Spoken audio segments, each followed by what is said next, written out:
بسم اللہ الرحمن الرحیم مولا صلی وسلم دائما ابدا علی حبیبک خیر الخلق کلہم۔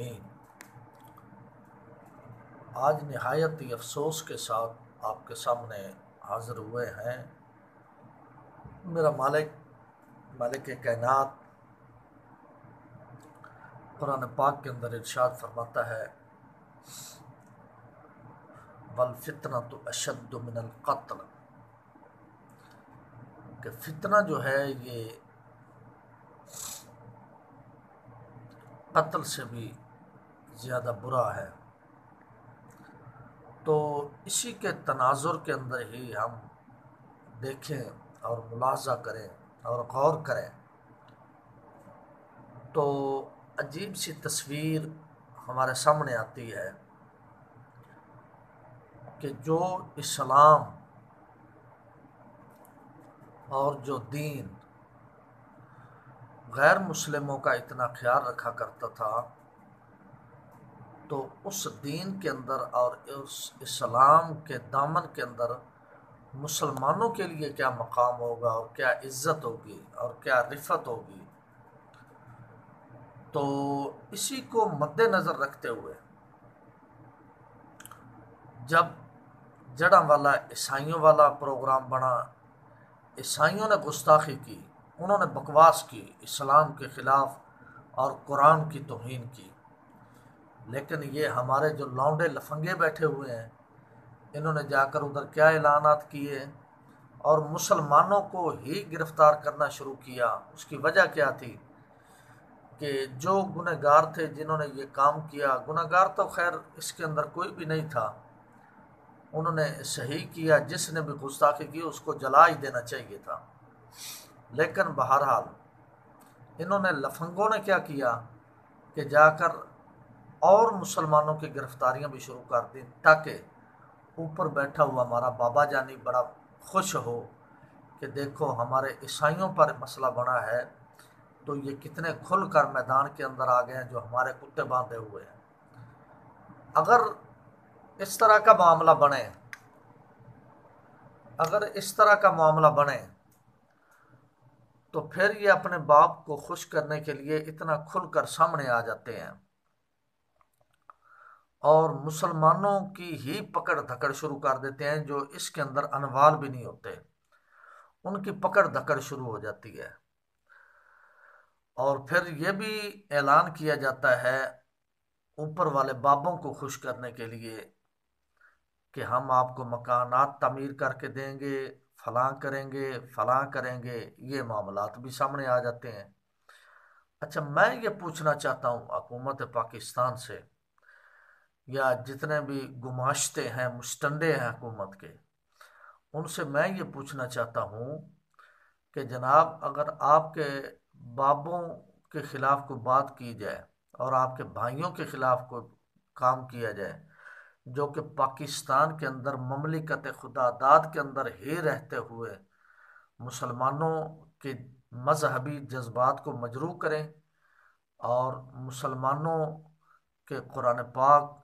اور پیغمبر علیہ السلام کے بارے میں نازیبہ کلمات اور بکواسیات کریں، اگر مسلمان ان سے کوئی بدلہ لیں تو پھر تو بہت بڑا نقصان ہوا تمہیں بھی اور تمہارے بابوں کو بھی۔ لیکن اگر اسی پاکستان کے اندر جو پاکستان لا الہ الا اللہ کے نام پر حاصل کیا گیا تھا، قربانیاں دے کر حاصل کیا گیا تھا،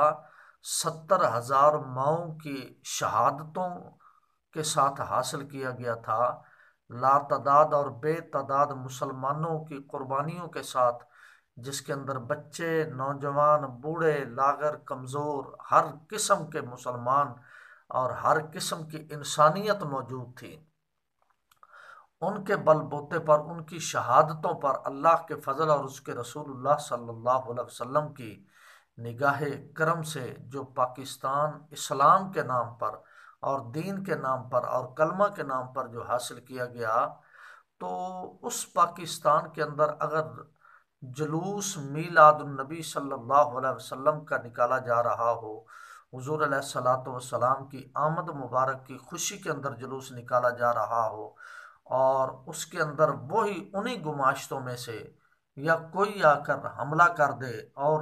100 مسلمانوں کی قیمتی جانوں کو تکلیف پہنچائے اور شہید کر دے، تو اس کے اندر آپ کی رگ غیرت کیوں نہ پھڑکی، حمیت کی رگ کیوں نہ پھڑکی؟ کیا آپ کے اندر غیرت نہیں رہے گی؟ اگر غیرت نہیں رہے گی تو کسی مسلمان کو حکومت دے دیں، آپ کے اندر اتنی پاور نہیں ہے کہ آپ حکومت کر سکیں، آپ کسی مسلمان کو دے دیں، پھر دیکھیں کہ اسلام مسلمانوں کو کیا انصاف دیتا ہے اور غیر مسلموں کو کیا انصاف دیتا ہے۔ افسوسناک خبر یہ ہے کہ جو اسلام کے نام پر ہم نے ملک حاصل کیا، ہمارے بزرگوں نے، اہل سنت و جماعت کے سجادہ نشین اور اہل سنت و جماعت کی عوام نے مل کر اور علماء اہل سنت نے مل کر یہ ملک حاصل کیا،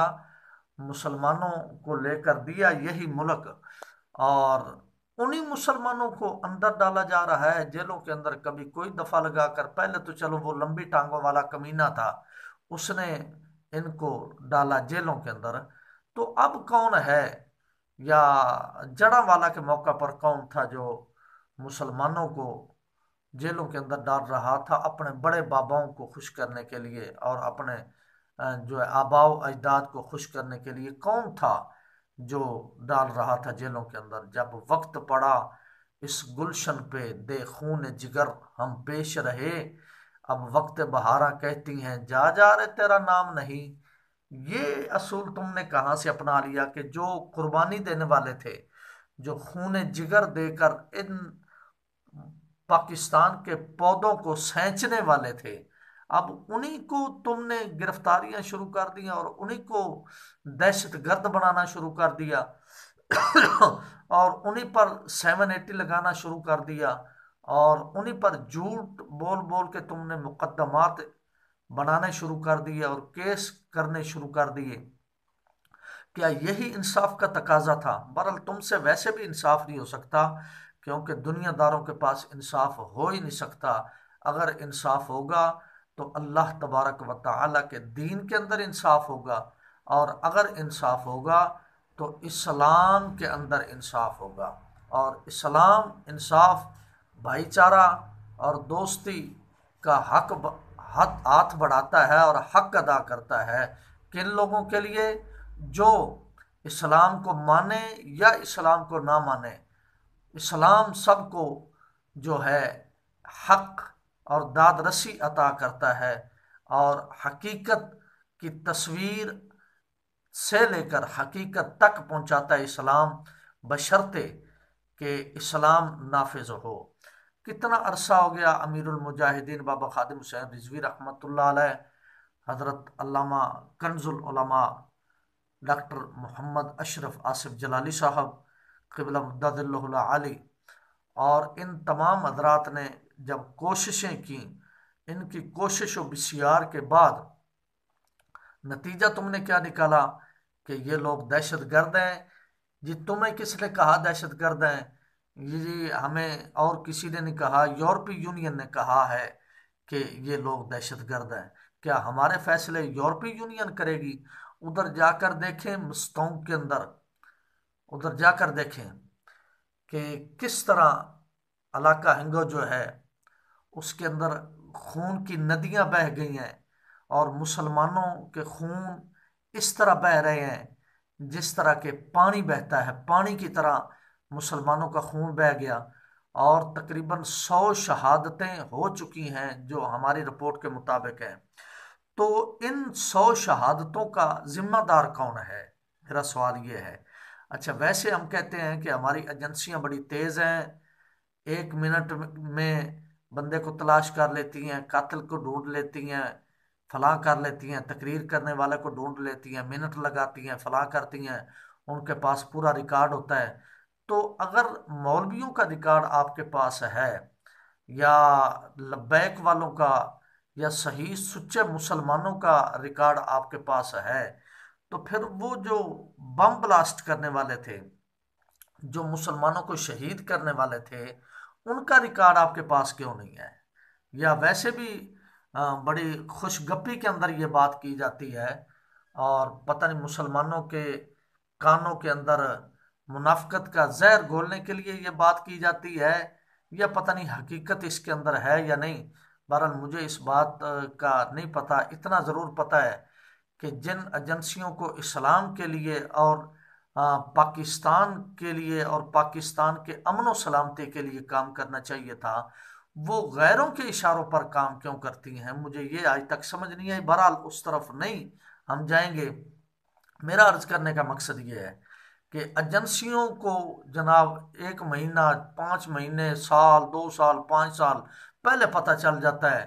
کہ جناب یہ کام ہونے والا ہے۔ اگر پہلے پتہ چل جاتا ہے تو میرا سوال یہ ہے کہ پھر یہ جو 100 جانیں شہید ہوئی پڑی ہیں، روڈ پر پڑی ہوئی ہیں، اور ان کا خون بہہ رہا ہے، بے دریغ خون کا بے دریغ استعمال کیا گیا ہے، تو ان خون کے رنگے ہوئے ہاتھوں اور چہروں کو جو ہے جب زمین پر لتھڑا ہوا دیکھا جاتا ہے اور دیکھا گیا ہے، تو اس وقت ایجنسیاں کہاں تھیں، یا فلاں کہاں تھے، یا ادارے کہاں تھے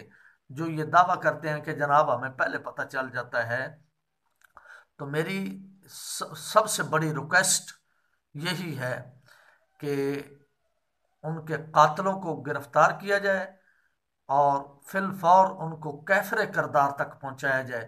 تاکہ مسلمان امن و سلامتی اور شانتی کے اندر رہ سکے، اور لوگوں کو پتہ چلے کہ مسلمان کا بھی کوئی مقام ہے۔ لیکن ہم نے مقام مسلم تو ویسے ہی ختم کر دیا ہے، کیونکہ جب بھی کوئی اشارہ آئے گا اوپر سے بابوں کا، تو ہم کہیں گے نہیں جی یہ پرانے معاہدے کیے ہوئے ہیں جن پر ہم عمل کر کے تیل بھی بڑھا رہے ہیں، فلاں چیز بھی بڑھا رہے ہیں، فلاں چیز بھی بڑھا رہے ہیں۔ کیوں بھئی؟ یہ ملک کسی کا ماتحت ہے، کسی کے تحت چل رہا ہے، یا کسی سے ٹکڑے مانگ کر کھا رہا ہے؟ یہ اسلام کے نام پر ملک چل رہا ہے، اور نبی کریم صلی اللہ علیہ وسلم کے مبارک دین کے نام پر یہ ملک چل رہا ہے۔ اگر یہ دین مصطفیٰ صلی اللہ علیہ وسلم اور میرے نبی کریم صلی اللہ علیہ وسلم کے مدینے کے مقدس ٹکڑوں پر اگر چل رہا ہے، تو پھر ہم غیروں کی کیوں مانے بھائی؟ اور غیروں کے سامنے جا کر سلوٹ کیوں ماریں، یا غیروں کو سلوٹ کیوں کریں بھائی؟ تو مطلب کہنے کا یہ ہے کہ اگر جلوس کے اندر ان کو شہید کرنے کے بعد عام مسلمانوں کو انفارمیشن مل گئی کہ اتنے بندے شہید ہو گئے اور یہ معاملہ بنا، فلاں ہوا، اگر یہ تو بعد کے اندر ہر مسلمان کو، ہر دیکھنے والی آنکھ کو پتہ چل گیا، تو پہلے جن لوگوں کو پتہ تھا یا جن لوگوں کے علم کے اندر یہ بات تھی، انہوں نے اس کے بارے میں قدم کیوں نہ اٹھایا؟ سوال یہ ہے کہ جا کر ان کو گرفتار کیا جائے، ان کو ٹریس کیا جائے، ٹریس کرنے کے بعد ان کو کیفر کردار تک پہنچایا جائے، اور مسلمان جو نہتے مسلمان، صرف اور صرف ان کے ذہن کے اندر کوئی لڑائی، کوئی جھگڑا، کوئی بدلہ، کوئی بھاونا کی آگ نہیں تھی، بلکہ اگر ان کے ذہنوں کے اندر تھا تو عشق مصطفیٰ صلی اللہ علیہ وسلم اور مرحبا مرحبا مصطفیٰ مصطفیٰ کی صدائیں تھیں۔ سردار کی آمد مرحبا، دلدار کی آمد مرحبا، مدثر کی آمد مرحبا، یہ نعرے تھے، اور ان کے اندر کوئی مسئلہ نہیں تھا، کوئی پرابلم ہی نہیں تھی کہ جناب انہوں نے جا کر فلاں کیا، یا دہشت گردی کی، یا کسی کو چھیڑا، یا کسی کو تنگ کیا، یا کسی کا دروازہ کھٹکھٹایا، کچھ بھی نہیں تھا، صرف اور صرف تھا تو نبی کریم صلی اللہ علیہ وآلہ وسلم کی محبت تھی۔ اعلیٰ حضرت امام غیرت مند امام احمد رضا خان صاحب رحمۃ اللہ علیہ، آپ سرکار نے کیا خوب فرمایا تھا کہ کروں مدح اہل دول رضا، پڑے اس بلا میں میری بلا، میں گدا ہوں اپنے کریم کا، میرا دین پارہ نہ نہیں۔ مسلمان تو یہ تھے جو ہمارے اکابرین ہمیں سبق دے گئے ہیں کہ ہم کسی کتے بلے کے چمچے چاٹے نہیں ہیں، بلکہ ہم صرف اور صرف اگر غلام ہیں اور نوکر ہیں جس در کے، وہی در میرے مدنی کریم صلی اللہ علیہ وآلہ وسلم کا در ہے۔ ہمارا اٹھنا، بیٹھنا، سونا، جاگنا، اوڑھنا، بچھونا، یہ سارے کا سارا ہمارے نبی کریم صلی اللہ علیہ وسلم کی رضا کے لیے ہے، اور ہم اپنا ہر کام، ہر قول، ہر فعل ہمارا نبی کریم صلی اللہ علیہ وسلم کی ذات والا صفات کے لیے ہے اور ہوگا اور رہے گا۔ اور ہم تو کوشش یہ کر رہے ہیں، ہماری دعا ہے، آگے کرم میرے مالک نے کرنا ہے، میرے مالک و مولا نے کرنا ہے۔ ہماری تو ہر وقت دعا یہ ہوتی ہے کہ میرے مالک و مولا نبی کریم صلی اللہ علیہ وسلم کی زلف عنبری کے تقدس سے ہمیں اپنے نبی کریم صلی اللہ علیہ وسلم کے قدمین شریفین کے اندر موت نصیب فرما، اور بقیع شریف کے اندر ہمیں مدفن نصیب فرما۔ تو ہم تو اپنی موت بھی نبی کریم صلی اللہ علیہ وسلم کے قدمین شریفین کے اندر مانگتے ہیں۔ تو ہمارے تو عشق کی یہ انتہا ہے اور یہی ابتدا ہے، ہمارے نبی کے نام کے ساتھ ہمارے عشق کی ابتدا ہے، اور ہمارے نبی کریم صلی اللہ علیہ وسلم کے قدمین شریفین کے اندر مرنا ہمارے عشق کی انتہا ہے۔ ہم تو ایسے لوگ ہیں سنی اہل سنت و جماعت، تو بار بار ہمیں ہی کیوں ٹارچر کیا جا رہا ہے، اور کبھی کوئی بہانہ بنا کر ٹارچر کیا جا رہا ہے، کبھی کوئی بہانہ بنا کر ٹارچر کیا جا رہا ہے۔ تو حکومت ہوش کے ناخن لے اور اس طرح کی بدتمیزیوں سے باز آئے، اور اس طرح کے ہتھ کنڈوں سے باز آئے، اور اپنے ان ہتھ کنڈوں کو ذرا سنبھال کر رکھے۔ یہ سنی ہی ہے جو ملک و ملت کا حامی ہے، اور ملک و ملت کے تحفظ کا نگہبان ہے، اور ہر وقت نگہبانی کا حق ادا کرتا ہے۔ کیوں کہ پاکستان بنایا سنی نے تھا، اور اس کو چلانا بھی الحمدللہ سنی نے ہے۔ تو ان ریشہ دوانیوں سے باز آ جائیں، اور ان سنیوں کو تنگ نہ کریں۔ امن کے اندر جو پڑے ہوئے ہیں، اور اپنے نبی کریم صلی اللہ علیہ وسلم کی محبت کے اندر جو لوگ پڑے ہوئے ہیں، ان کو تنگ نہ کیا جائے، اور ان کو بار بار ٹارچر نہ کیا جائے۔ اور جو حضرات شہید ہوئے، ہم دعا مانگتے ہیں اللہ تبارک و تعالی میرے نبی کریم صلی اللہ علیہ وسلم کی نعلین کا صدقہ ان کی بخشش اور مغفرت فرمائے، ان کو درجات کی بلندی نصیب فرمائے، چونکہ وہ چل رہے تھے میرے نبی کی محبت کے اندر۔ اور جو حضرات میرے نبی کی محبت کے اندر چل رہے تھے، اللہ تبارک و تعالیٰ ان کو درجات کی بلندی نصیب فرمائے۔ لیکن میں بار دیگر یہی عرض کروں گا کہ ان کے قاتلوں کو فی الفور گرفتار کر کے کیفر کردار تک پہنچایا جائے، تاکہ جو پیچھے مسلمان زخمی،